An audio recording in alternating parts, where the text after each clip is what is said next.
From the Middle Tennessee Association of Realtors, you're listening to Tenets in Common,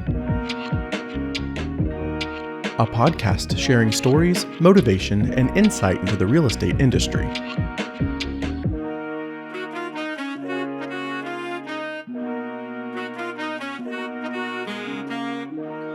right, we're here at the MTAR boardroom for Tenets in Common. And today, we have a very exciting podcast and a video series for you, surrounded by Bill Jakes and President Christopher Wilson. Welcome, Bill. Thank you so much. I appreciate you having me. Well, absolutely. You're a member here. That's right. That's right. And our guest. And former board member. Oh, wow. Yeah. Okay. Yeah. But Bill had 2 terms, didn't you? At least. Yes. At least, yeah. So Bill's been very active participant in the board of directors and MTAR as a whole when it comes to all that. So You got a third term in you? Oh, at some point. My kids are kind of small now, so I've been taking a break and having as much family time as possible the last couple of years. Steve had told me, he's like, Steve actually kind of travels all the way from Hendersonville to work for the staff here, and we were lucky to get him actually from the state to kind of lead up our education department. But so when I told him I wanted to have you on, he's like, man, you're gonna have to take the lead on this one because I don't know as much about Murfreesboro. And I told him I was happy to do so. Yeah, he's got his notes down here. Good. But no, Bill, you and I have known each other going on, I think, 8 years now. Yeah. I'm excited to have you today because I try to come listen to you speak. Anytime you do speak, you're a great storyteller and very knowledgeable about the history of Murfreesboro. So I'm really excited to hear what you have to tell us today. We're going to talk about some real estate stuff, very specific, and then we're going to get into just some history and some cool facts about the area. So, well, again, it's an honor to be here, Chris, and you've always been such a good supporter of everything I've done, and I really appreciate you, and I'm so thankful you're our president at MTAR this year. Well, thank you very much. Why don't we start? Give everybody just a little bit of background about you, what you're kind of doing now, where you came from, just a little history on what you got. So. Okay. Well, I mean, the basic answer of that is I'm a local in every sense of the term. I'm a history buff, so I have researched my genealogy as far as I can take it, and some of my first ancestors in Rutherford County got here before 1800. The Kelton family that I descend from was here in the 1790s, so that's about as far back as you can go. We were North Carolina prior to that, So. Well, the good thing is your family tree did split. Yeah. It's not just like a family. That's true. true. That's true. Okay, this is good. That's true. Although with great big families and lots of children, there's some weird branches in there. I'll be honest. That's how it works. But anyway, I've lived my whole life here. Went to school here. Ran a construction business. I built hardwood floors for 15 years. And that all kind of led me towards real estate as a profession. I figured I knew a lot about homes and houses and construction, and it seemed like the way to progress in life was to move on up into the realtor job. And it's been great. No regrets. I love what I do for a living. Love handing those keys over to first-time home buyers. You guys know that feeling. There's not much that's more rewarding than doing that. So.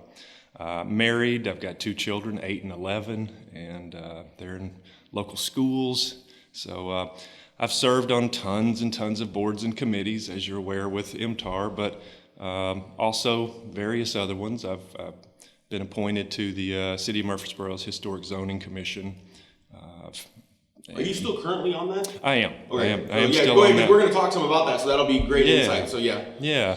Lots and lots of past boards. I won't even try to name them all, but This is quite the pedigree. That's what I'm saying. If you want to talk about history, this is the man that you talk to about it. I mean, he knows about it and has not just knows about it, but supported it. So that's the thing. A lot of people have words involved. Bill's always had action behind his words. He's a big proponent, a big supporter of all of it. So. Well, I try to, again, it kind of like the progression through my work life. I've lived downtown for most of my adult life. I mean, when I moved away from my parents and came to town for college, I've stayed in the downtown community. So that's kind of been my focus, historic homes and the history behind them, and it all feeds into my business and what I do. So it all kind of has rhyme and reason. It all makes sense. I've actually heard about some of your living downtown, and I was curious, what is the accurate temperature for a home brewery in a basement? We may have had a guest last week that told us a few little secrets. Oh yeah, interesting. About brewing some beer. On your face, you're like, what's he asking? Interesting. We were actually threatened not to mention that individual's name. Well, my basement temperature or ground temperature around Rutherford County is about 54 degrees, and that's a perfect place to store beer. It's not a good place to ferment beer. You need more heat than that. How I know these things now, you'll have to dig deeper into my hobbies. Yeah, we got to. That's what it was funny. We literally asked him. We're like, okay, we got Bill Jakes next week. We need a little dirt. He's like, well, ask him about engagement life and brewing beer in his basement. I said, oh, okay. That sounds like a dangerous topic. I went for the beer. That's hilarious. Yeah.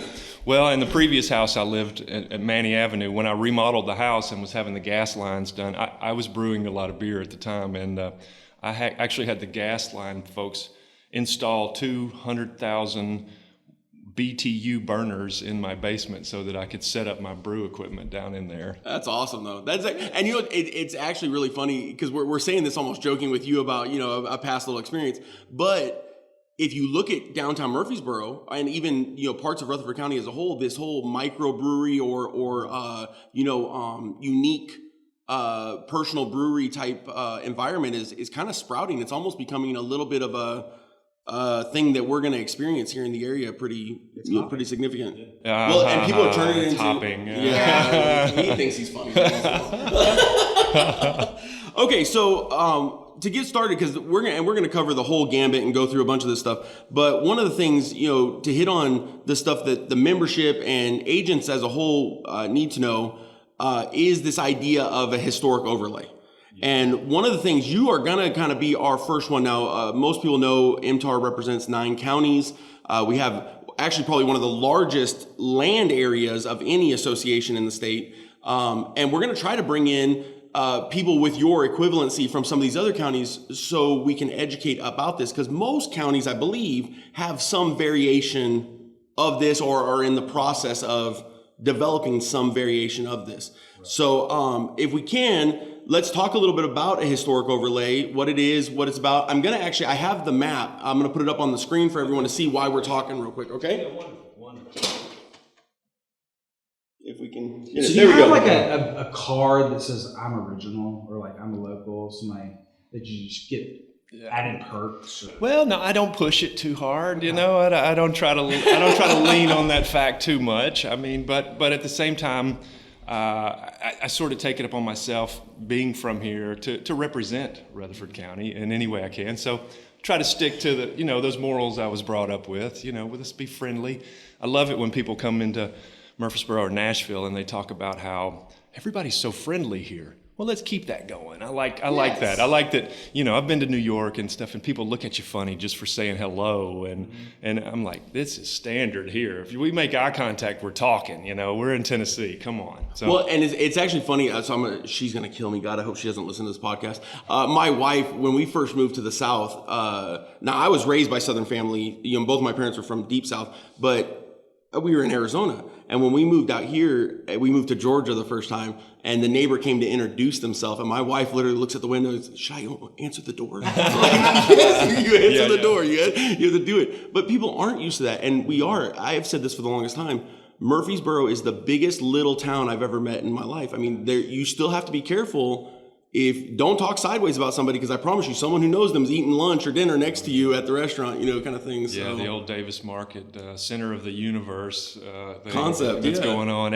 All the circles of friends intertwine in Middle Tennessee. Exactly. It's kind of crazy. So, well, here's the map. It gets a little distorted. I wanted to make it big enough that everyone can see, so that did kind of distort it a little bit, but it gives a little bit of a, kind of a rough outline of some of it. But if you want to talk about some of this, what it entails, and let's just kind of see where the conversation takes us with some of it. Yeah, absolutely. Well, a historic overlay is a zoning tool. The good part about talking to realtors is a lot of folks are going to have a jump start on what we're talking about here. They're going to understand that this is a residential zone that this applies to. It's downtown Murfreesboro, where the historic character of the homes and the architecture there are considered to be important to the fabric of our community.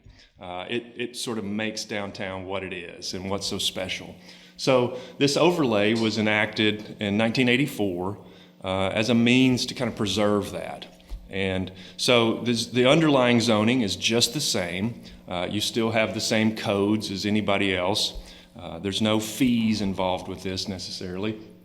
But if you want to make a change to the exterior of the home that's visible from the public area, visible from the street, you have to get an application put in with the city. You have to go through a design meeting and make sure that what you're going to do to the house is approved by the citizen board, which I sit on. The Historic Zoning Commission is appointed by the mayor, and the terms are 3 years at a time. And the mayor has just picked a nice mix of citizens who he feels represent the city's interest in this. So it's pretty important, though, because after I got on this commission, I learned that a lot of folks have no clue that it exists. I made a post on Facebook months back about this subject, and one of the comments that I thought was most surprising was a fellow that said, "Hey, my first house was in that zone. I lived there for years, and I had no idea it existed."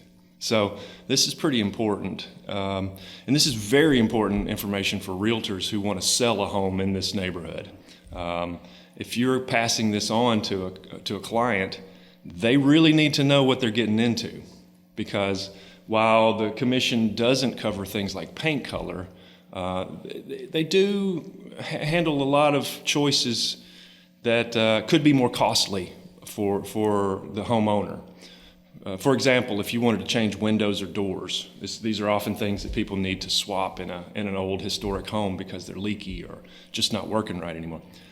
Vinyl is absolutely not going to be approved. It might be the most efficient and most cost-effective, but the commission, as a standard, will not approve vinyl. You have to have wood or wood composite so that it kind of keeps that historic character. Well, and I know, so you actually brought up a good point, because you were actually the one who taught me about this. I didn't. I consider myself a pretty active realtor and do a lot of business. I would agree. Yeah, I didn't even know about this. It for some people, it's almost like the best kept secret that shouldn't be a secret. Right, yeah. And but one of the huge benefits, and I tell this to people all the time. People always ask, well, what does MTAR do? What is one of the huge benefits is the networking aspect. Because obviously through networking, and you and I have met in other places besides MTAR, even before MTAR, but you'll meet people like that. I was able to call you up knowing that we ended up with a house in that area. Yeah. You and I had a quick conversation where you were able to kind of direct me, hey, don't even try that. That's not going to, you're wasting your time. Right. Go this direction on a remodel that we were looking to do possibly. And so just by making a quick phone call, you probably saved me hours of work, in a 15-minute conversation. And like you said, there's a panel of community people that if you get to know the people in your community, can benefit you on your time and effort, in that regard as well. So. Yeah, knowing some things up front can definitely save you time and some money at this point. Just last year, the commission enacted a fee for your application. So it now costs $150 to submit an application to get into a meeting. To get your changes approved, and you need to bring samples of whatever you're proposing to use on the property. So yeah, you could put a lot of planning into this, and so it's better to know up front kind of what the parameters you're going to be faced with could be. And that's why I think this is an important topic. And if you kind of look at the map, it covers a lot of area. I mean, if you look at the whole of downtown, that's a pretty decent size overlay for the consistency of the whole. So in general, it's a mile from the courthouse to Middle Tennessee Boulevard, and the historic district runs from the commercial part of town, which is roughly where Junior's Foodland is, all the way down to Middle Tennessee Boulevard. It covers Main Street over to Lytle, and anything Now, there's a few hooks and turns there because actually, quite frankly, when it was enacted, there were a number of people who did not want to be included. And so some of those little carve-outs are from people who were living in those homes in 1984 and didn't want to be included. They were, as with any zoning, some people fear any extra rules. I don't even want to try, But nationally there is data that proves that homes in a historic district never lose value. They only appreciate. They just don't go backwards because these rules that are in place really do protect the integrity of the neighborhood. And each one of those houses tells a story. Oh yeah, absolutely. I'm involved with another preservation organization called the APTA, the Association for the Preservation of Tennessee Antiquities. It's a mouthful. But we place signs on these old historic homes around Rutherford County, and each home is kind of known by 3 of the most prominent families who lived in it. So you've got these homes and their history are considered to be really important. I think that would be an amazing opportunity to go into one of those homes or purchase and know that you can put that plaque up there that shows significance of the history, and it's almost like a badge of honor. Didn't you go through that process with your office? My office, yes. Yeah. So what was that like? I mean, talk about that a little bit, because I think he got his office, which was a historic home that you had previously owned, to remodel. Yeah, actually, I bought this property with the idea that it would be a rental, quite frankly, but I bought it right about the time I'd gotten my broker's license and decided to open my own brokerage, and I was renting a space. Well, lo and behold, the tenants moved out that were in it when I bought it, and structurally it was a mess. I mean, the house was literally sinking into the ground. My research concluded it was built between 1892 and 1893. I researched all the families, and this was not like a prominent home. Quite frankly, the folks who had lived in it lived there for less than a decade, moved to Nashville, and then they split it into a duplex. And it was rental properties all the way up into the 40s and 50s. But then the family, actually, I shouldn't say 50s, the family that bought it in 1947 kept it until I bought it. It passed to their heirs, and then I bought it from the girl who had grown up in the house, or the grown woman who had grown up in the house. But yeah, so the process of getting it marked is essentially just to identify what makes it special. So, and this is true with most historic organizations throughout the United States. Just because it's old doesn't mean it's historic. And just because... I know people like that. Yeah. Just because something... So you're... Robert, next door. You're looking for some special things. Now, prominent families, say an inventor or somebody lived, it's not about wealth. It's prominent, as in meaningful to the community. Another big key is obviously architecture. So in the case of my building, it wasn't very prominent or fancy. It was a commoner style house from the 1890s. But architecturally speaking, it's a rare thing downtown. It was the most common style of home in the 1890s around Murfreesboro, but we don't have a lot of them now. It's the one that survived. Most of them's been torn down. There are quite a few, but not a lot. I don't know. I'm contradicting my words there, but we still have, it's considered the gable front and wing. It's kind of an L-shaped building. Of course, during that time frame, there would not have been a bathroom inside the home. Kitchens were typically out back or on a porch out back. And then these L-shaped homes most commonly got filled in. The kitchens and baths were added inside of the L, and they just progressed in that way. But I'm a big fan of my office. I love hanging out in there. I love meeting clients in there because it really reflects who I am, I think. When you're talking about the historic overlay and that process of getting approval, so if you're an agent and you're representing somebody, or if you're personally buying one in that area to live in, to remodel, to do whatever, so that initial meeting, that panel that you're going for, to maybe bring it to something that people have experienced or gone through, would that be similar to a pre-con meeting when you're going to, if you're just going to do a regular development or commercial project or anything like that, and you're going to go meet with the planners at the city? Absolutely, exactly the same process, really. Okay. That's a great way to start it. You have a different point person. Amelia Kerr is our point person in the Planning Commission for the historic zoning. And so you start with her. The planners, I found, are typically just very willing to go ahead and give you an idea of what you're up against before when you're getting your application, before you fill anything out. They'll tell you what to expect. There are instances where you can get administrative approval and you don't even have to go through the process. Okay. If you're using a known material that's already been approved multiple times before, say if you're replacing your roof, if you're changing the roof style, you're going to have to get permission to get approval. If you're putting exactly the same roof that's on there currently back, typically you can get administrative approval and you won't even have to go through the meeting. So some of these things are important to know when you get it. But certainly your point is still true. Going to the planning department is where you start. Okay. And you talk with the planners and they guide you through the process. Awesome. With the historic overlay, you're talking about how some folks didn't want to participate. Mm-hmm.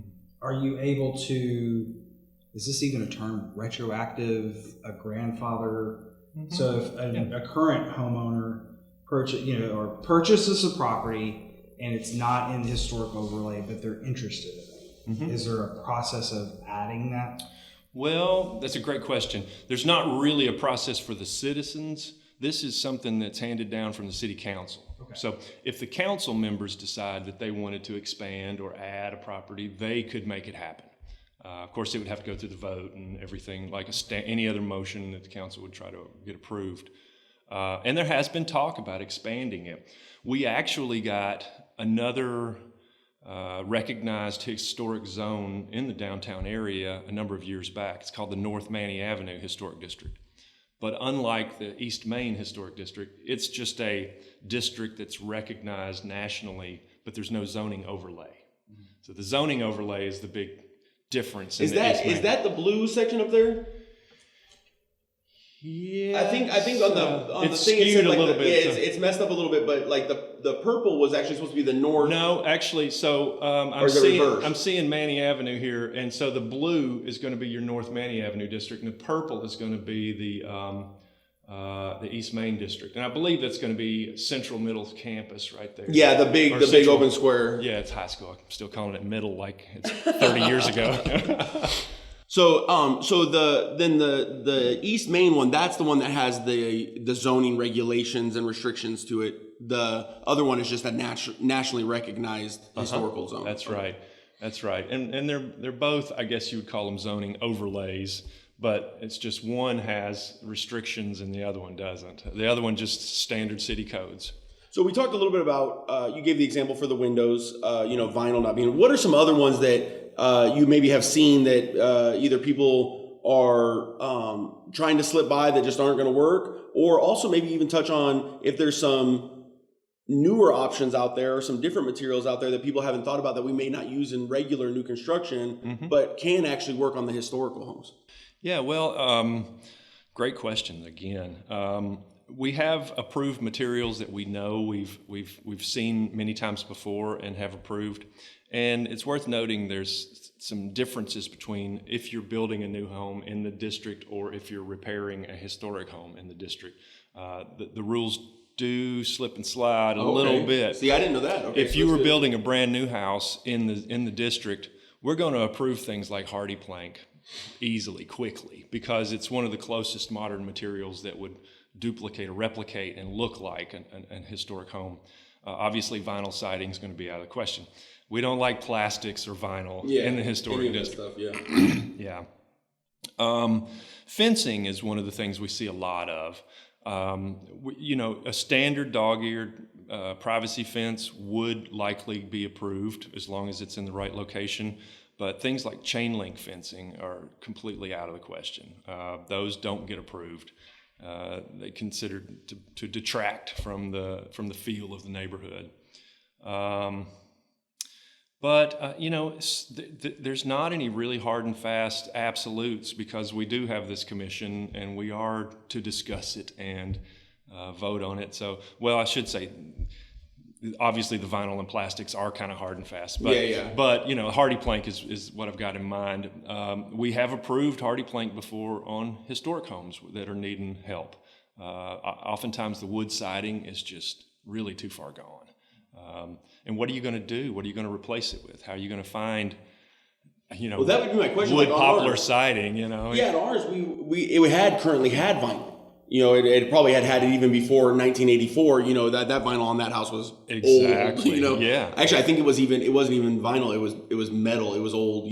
Lap metal siding. Yeah. We see that. And so when you go to tear that off, they don't really make readily available wood siding any longer. It kind of, you are almost stuck with this hardy board, hardy plank, kind of design. So is that one that you guys try to push back on, but will approve, or how do you guys? Is it just really a case by case on that? A lot of times? It gets a little tricky here too, because one of the things I keep in mind, and I hope my fellow commissioners do, is we also don't want to put an undue burden on a homeowner. We don't want to make it so difficult that they regret living here. That you have to go have this specially milled wood that matches, and that's the only thing we're going to. Some commissioners have their own opinions, and that's what makes it beautiful. Is you're a panel of peers. You've got neighbors up there, you've got architects on there, and we all kind of differ slightly. But I always keep in mind this undue burden. I don't want to hurt my fellow neighbors in their efforts to preserve their house, because some modern materials just perform so much better. So it is truly a case by case thing. It's tricky. We've seen a lot of slate roofs in the downtown. I personally am not going to push back too hard on someone who feels they need a modern shingle, because slate roof replace on a house of 6,000 or 8,000 square feet, you're looking at $250,000. Yeah. If you can even source the stuff. And that was another one. The roofing one is kind of a unique one, because there's all different kinds of materials that were even used historically for roofs. And some you can still get your hands on, excessively expensive. Some are not even available. They don't create them anymore. So. In the 20s and 30s, there were a lot of stamped metal roofs in the downtown, and most of those homes have shingle, composition shingle now. So we try to be reasonable. There's a fine line to walk with it all. If somebody listening wants to get more information about the historical overlays, the rules, the things like that, where are some places that they could go to look some of that up? Yeah, well, the City of Murfreesboro's website actually does have tons of information. You just have to be able to navigate it a little bit. But if you go in City of Murfreesboro's website, you can find the Historic Zoning Commission, and you can find all the documents that you might need there. Even the application, I believe, is available for download on there. One last thing that Candy had actually talked about and wanted to make sure we spoke about a little bit is some of the tax situations with some of the historical stuff. Are you comfortable talking about any of those? I believe you were part of helping fight for some of those, if I remember correctly. Absolutely. So. Actually, I'm on another board with the county. So the city hasn't adopted this yet, but I know you're aware of some of these things, but I'll try to frame it for the listeners as well. The state of Tennessee had legislation in place that would allow counties to give tax incentives to people who are preserving historic homes in the state of Tennessee. The thing is that legislation sat for years and no county adopted it. There was some fine lines. The tax assessor and the counties aren't really supposed to give special treatment to people. So you don't hear the terminology of rebates or refunds or anything like that. They use the terminology that they're freezing the taxes. Yep. So that's something that has been approved for senior citizens for a long time. It's like, the play on words, right? We're just doing semantics at this point. It truly is, but it's for a good cause, okay? Mm-hmm. So actually the tax assessor, Candy here at the Association of Realtors, and a few other people were aware of this, and we started back when I was involved with RPAC, pitching this to our county government. And I actually spoke to the steering committee years ago trying to pitch this idea. We were not successful at that time, but when Mayor Ketron was elected to office, he got wind of it and liked the idea. So the process kind of started again, and thankfully, with Ketron and Rob Mitchell's help and some support from the Board of Realtors, that was adopted in Rutherford County, and we became the first county in the state to adopt this legislation. So the county now offers a plan where, and if you buy a historic home, it doesn't have to be in the historic district. It just has to be deemed historic and worthy. There's various criteria. Over 75 years old, there's some criteria. Over 100 years old, it's a little simpler. You get up to 150 years old, it's almost guaranteed. Okay. If you spend up to about 10%, I think it is 10 to 15% of the value of the home at the time you purchased it in renovations, you can potentially have your taxes frozen at their current value. And that's, it varies between 10 and 15 years, and it is transferable. Okay. Wow. So this is a big incentive for someone to fix up their house. The kind of the underlying thought is, I buy this old rundown historic home, I put all my money into fixing it up, and what does the county do? Raise my taxes. Because now the value's Yeah, a because lot higher, yeah. So this is in essence a way to not penalize people for fixing up historic homes, and it makes it just a better deal. And then that whole transferable part is really sweet, because if you decided to sell that home, the next owner is going to have that reduced tax burden for however many years is left. It would also incentivize just like kind of a beautification type thing. I mean, it lets you have Absolutely. people, instead of just the automatic tear down aspect.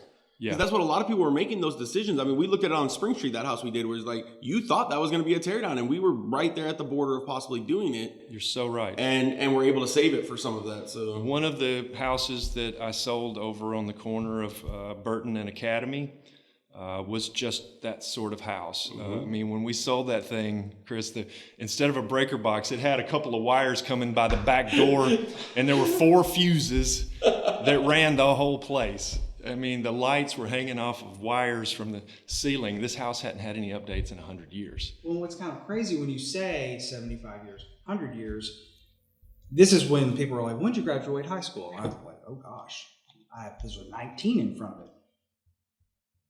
For us, that's not that long ago. I mean, you think about what was going on with the building industry, 7,500 years, that's not that long ago when you think about the date. Mm-hmm. Like, you're in basically the 40s at that point. Yeah. Now, I mean, it's scary to think about that we're 2022 now. You know, you're like, oh man, yeah, make us all feel old. But yeah, you're talking about the 40s when you're only at the 75 marker. You know, and that we were in a little bit of a boom at that point. I think the 20s was kind of a big one for us too, which would put us at about the 100-year marker. Mm-hmm. So there is a lot of that still involved. So there's a lot of people who probably, once again, don't exactly even know about it. It's not exactly a highly advertised benefit that they do have access to, and they don't even quite realize it. Yeah, and it's a tricky one. You know, it's controversial because the commissioners for the county, you know, they're tasked with dealing with the tax revenue and how to best spend it. And we have a lot of needs in Rutherford County with all of our growth and infrastructure needs, but I think this one's just as important. And I know some of the commissioners felt like, you know, it wasn't necessary to do something like this, but I'm so glad Rutherford County can claim to be the first county to adopt this. It's really important. And, you know, we see some of the city folks that live in the historic overlay that are doing work now going in tandem and trying to get this tax incentive while they're doing the work. So I serve on both of the commissions, and so I get to see them come to the county part and the city part. And it's my hope that the city will adopt this legislation soon as well, so that when they get this tax freeze, it's not just the county taxes, that it's both of them. City as well. Because we got a reappraisal year coming this year, so we're about to see a lot of changes again. Yeah, and a lot of upset people in Facebook posts. So That's right. Yeah. You hit on something else though that I think is a little off topic, but I do want to talk about it because you are actually part of it. You and I have had numerous political discussions. We differ on some stuff. We agree on a lot of stuff too, which is, you know, kind of the fun part about it. But you were a big part of RPAC. When I first got started in RPAC, you were a stronghold in RPAC at that point. And, you know, a lot of people don't realize it's not just about helping realtors. Actually, the vast majority of what RPAC fights for is not a direct benefit to realtors. It's a direct benefit to our community and the real estate in our community. And that's a perfect example. You know, the RPAC committees have been involved in helping with tax freezes for both elderly and historic homes. We've been involved with helping for keeping impact fees and development taxes down. And this is not stuff that directly benefits realtors as an individual, unless we happen to live in some of those areas where those come. It is really about the benefit for your community, and something that you A, should be participating in if you're a realtor, and B, making sure that brag on it a little bit. Talk about, be proud of the work that is done for what you're doing.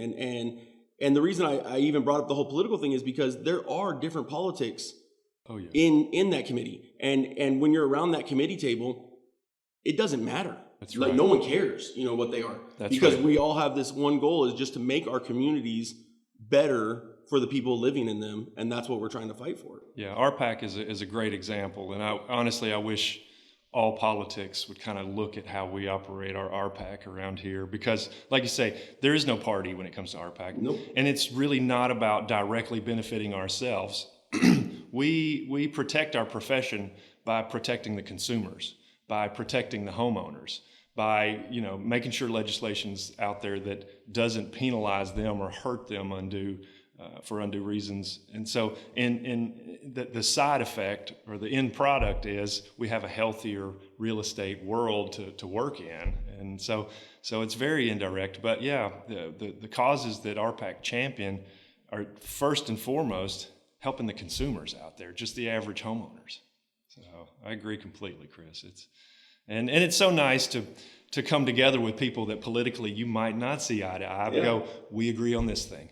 Shouldn't we all just focus on those things instead of what splits us? Let's focus on what we agree on and move forward together. Like I said, you and I have been friends for a while now, and we've had debates and stuff like that. Never once could I say we've had an argument. No, never once. And there's plenty of stuff we haven't agreed on, but never once have we had an argument. But it's not necessary. No, it's not, and that's the part that I think so many people miss. And that's one of the things I do love, and I hope people realizes is that's the importance of it. That's really what it's all about. That's helping, and if you can't be proud of what you're doing, kind of what's the point of doing it? So we've moved past the Walter Cronkite era of mutual respect in the news and the media and all these things. Now it's a big fight and it's polarized, and but yet there are still people who will just have a conversation and come up with a solid idea like this tax freeze. It's still out there. All we got to do is focus on it. Yep. Yeah. So, before we change topics, is there anything else about the Historic Society, well, not the society, because we're going to talk about that next, but the Historic Commission, the overlay, anything like that you feel like we haven't talked about, we've missed? Well, we've covered some good stuff, and really, off the top, I can't think of much else. Gosh, you had a good list of questions, and nothing's really coming to mind that we might have missed. I think all the realtors need to try to educate themselves on this. It'd be smart to pull this map up at least once, take a look at where the boundaries are, just so when you're in that neighborhood that you can give your clients the best information possible. Because that's why the consumer comes to us. Exactly. We're expected to know these things. And so there's a little bit of a burden being a realtor and representing somebody when you come to this neighborhood. 100%. Well, I appreciate it. I hope everyone joins us for the next segment where we're going to get into some of the history of Murfreesboro and everything like that, but that will be it for this part. So we'll go to part 2 here. Thank you so much. Thanks. Thank you for listening to Tenets in Common. Find out more about the association and upcoming events at www.mtar.org, and follow us on Facebook, Twitter, and Instagram at MidTN Realtors. Duplication or publication of this podcast is strictly prohibited without the written consent of the Middle Tennessee Association of Realtors. Until next time.